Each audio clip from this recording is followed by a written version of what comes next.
Hi అండి, egg biryani చేసుకుందామా. ముందుగా ఎగ్స్ని అయితే ఉడకబెట్టుకో, ఆనియన్స్, కొత్తిమీర, కరివేపాకు, పచ్చిమిర్చి అయితే తీసుకున్నాం. ఆనియన్స్ అయితే వేపుకోవాలి, బ్రౌన్ కలర్ వచ్చేదాకా వేపుకోవాలి. ఆనియన్ బ్రౌన్ కలర్ వచ్చేదాకా వేపుకోవాలి. పక్కన వేరే బాండీలో రైస్ అయితే పెట్టుకున్నాం.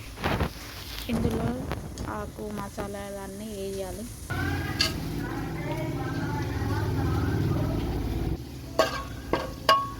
ఆనియన్స్ అయితే రెడీ అయినాయి. దీంట్లో తగినన్ని నీళ్ళు పోసుకోవాలి.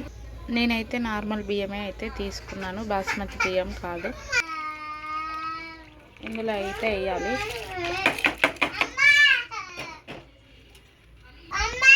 కొంచెం కొత్తిమీర అయితే వేయాలి. ఈ రైస్ 50% అయితే ఉడకాలి. టమాటో ప్యూరీ అయితే చేసుకుందాము. 2 టమాటాలు అయితే తీసుకున్నాను. ఇందులో అయితే బిర్యానీ సామాన్ అయితే వేసుకోవాలి. బిర్యానీ ఆకు, ఆనియన్, పచ్చిమిర్చి, కొంచెం పుదీనా, కొంచెం కరివేపాకు, కొత్తిమీర,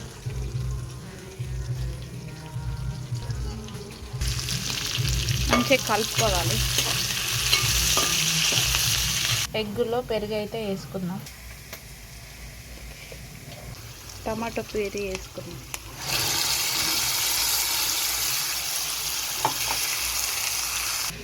ఇందులో కారము, గరం మసాలా, ఉప్పు, ధనియాల పౌడర్, బిర్యానీ మసాలా అయితే వేసాను.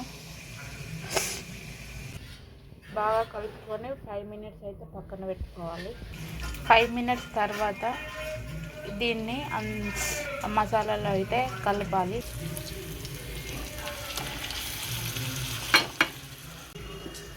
ఇదైతే అయింది.